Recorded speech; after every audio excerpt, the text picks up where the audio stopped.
안녕하세요, 여러분. 부자 오빠입니다. 요즘에 삼성전자 주가가 너무 지지부진하다 보니까 좀 답답하신 분들이 분명히 많으실 거라고 생각이 들거든요. 저는 제 유튜브 댓글을 항상 보고 하트를 날려드립니다. 그리고 매너 없는 댓글은 차단을 하죠. 영상을 하나 올리면 뭐 못해도 100개 이상의 댓글은 항상 달리기 때문에 사실 댓글만 봐도 어느 정도 분위기가 보입니다. 바로 본론으로 한번 가보겠습니다. 삼성전자가 좋다고 해서 샀는데 왜 내가 사면 떨어질까? 이렇게 생각하시는 분들 정말 많습니다.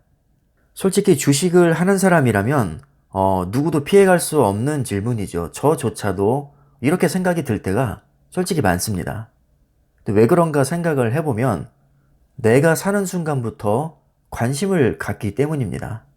내가 샀기 때문에 떨어진 게 아니라 내가 그동안 보유하고 있지 않을 때는 관심 자체가 없기 때문에 뭐 폭등을 하든 폭락을 하든 인지조차 하지 못하는 거죠.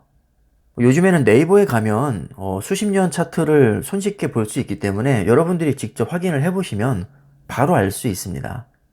그동안 삼성전자는요, 지루한 횡보장과 하락장이 수없이 많았습니다. 단지 내가 보유하고 있지 않아서 관심이 없었을 뿐입니다. 내가 매수하는 순간 내 피 같은 돈이 들어가 있기 때문에 신경을 안 쓸 수가 없겠죠. 그래서 하루에도 뭐 수십 번씩 들여다보면서 뭐 2%만 빠져도 조바심이 납니다. 자, 그리고 정말 조심하셔야 될 것 중에 하나인데 다른 종목과 비교하는 순간 불행의 시작입니다. 근데 솔직히 말씀드리면 이거를 제가 욕하고 싶진 않습니다. 왜냐하면 사람이면 어쩔 수 없습니다. 정말 냉정하게 한번 말씀드려 볼까요? 수익률만 따지면요. 수익률 전 세계 1위를 제외하고는 전부 다 계잡주입니다. 뭐 그게 중국 주식이든 미국 주식이든 뭐 한국 주식이든 비교를 하기 시작하면요. 정말 한도 끝도 없습니다. 끝까지 따지고 들잖아요. 수익률 전 세계 2위를 해도 계잡주입니다. 왜냐하면 세계 1위보다 수익률이 떨어지는 만큼 손실을 받기 때문이죠. 자, 예를 들어서 내가 10억을 투자했는데 전 세계에서 수익률 1위가 하루 수익률이 120%가 나왔습니다. 그리고 전 세계 2위가 100%가 나왔습니다.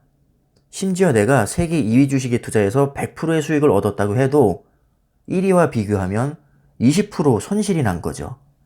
분명히 나는 수익률 세계 1위 주식에 투자했으면 20%의 수익을 더 볼 수 있었습니다. 이건 팩트죠. 그럼 여기에 꽂혀가지고 내가 수익률 1위 주식에 투자했으면 돈 더 벌 수 있었을 텐데 이렇게 자꾸 자기만의 상상 속으로 빠져드는 겁니다. 이게 얼마나 불행한 일입니까? 올림픽에서 은메달을 따고도 화병 걸리는 거랑 거의 뭐 비슷한 거죠. 지금 제 영상을 보시는 분들 중에 강동원이나 원빈보다 잘생긴 분은 안 계실 거잖아요. 우리가 만약에 얼굴을 가지고 뭐 강동원이나 원빈과 비교를 하기 시작하면 아침에 거울 볼 때마다 짜증이 나겠죠. 뭐 그렇다고 다시 태어날 수는 없는 거잖아요. 자, 이렇게 비교를 하기 시작하면 정말 한도 끝도 없고 본인만 불행해집니다. 물론 그럼에도 불구하고 사람인 이상 비교를 아예 안 할 수는 없겠지만 너무 거기에 빠져서는 안 된다는 겁니다. 우리가 투자한 종목이 뭐 당장 수익률이 안 좋다고 해도 믿고 기다려주는 자세가 저는 필요하다고 봅니다. 모든 종목은 상승기와 하락기가 다 다릅니다. 다른 종목이 오를 때 내가 가진 종목 떨어질 수 있죠. 충분히 그럴 수 있습니다. 반대로 다른 종목이 폭락할 때 내가 가진 종목 잘 올라갈 수 있습니다. 하지만 아무리 좋은 주식도 오르기만 하는 주식은 이 세상 그 어디에도 없습니다.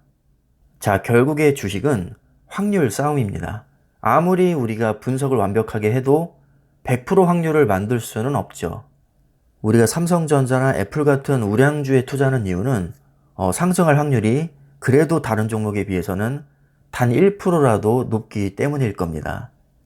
이건 말도 안 되는 가정이긴 하지만 상승 확률이 99%라고 그냥 가정을 하겠습니다.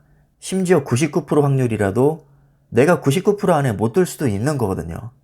그 1%의 확률에 내가 든다면 나한테는 그 1%가 100%가 됩니다. 자, 이렇게 주식은 기본적으로 불확실성과 리스크가 분명히 존재합니다.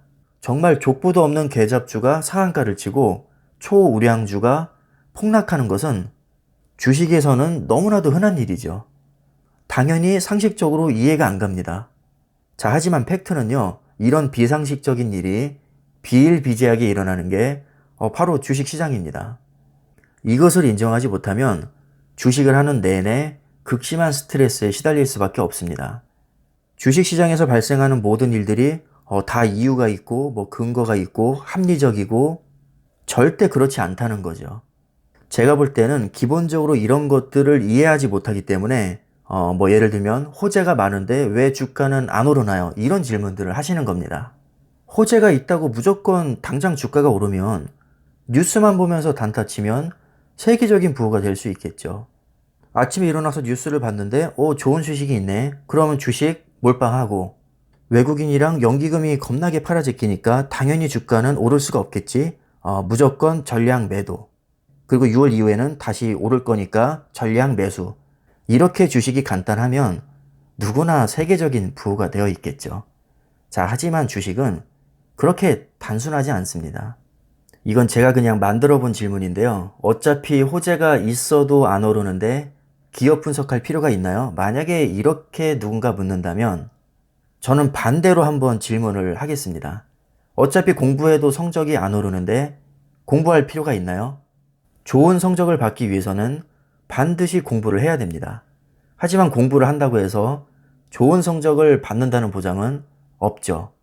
확실한 것은 공부를 하지 않으면 좋은 성적을 받을 수 없다는 겁니다. 그럼 공부를 하는 게 맞을까요? 아니면 안 하는 게 맞을까요? 자, 마지막 질문인데요. 이것도 제가 어느 정도 가공을 한 겁니다. 어차피 호재가 있어도 안 오르는데 뭐하러 삼성전자에 투자하나요? 이렇게 만약에 누군가 묻는다면 저는 또 역으로 질문을 하겠습니다. 어차피 공부해도 성적이 안 오르는데 뭐하러 공부하나요? 자, 이런 마인드를 가지신 분이라면 주식은 접으시는 게 맞습니다. 주식과 맞지 않는 성격입니다. 그래서 자꾸 이런 의문이 드시는 분들은 정말 진지하게 주식을 접으시는 것을 저는 추천을 드리고요. 조금 더 안정적인 정기 예금이나 정기 적금, 그리고 금 같은 것도 괜찮고요.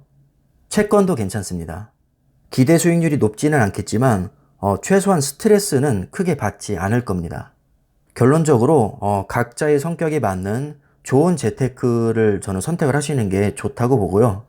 저처럼 주식의 피가 흐르시는 분들은 과감하게 손실이 나든 말든 장기적으로 그냥 그 기업을 믿고 끝까지 가시기를 저는 추천을 드립니다. 자, 오늘 영상은 여기까지 하겠습니다. 감사합니다.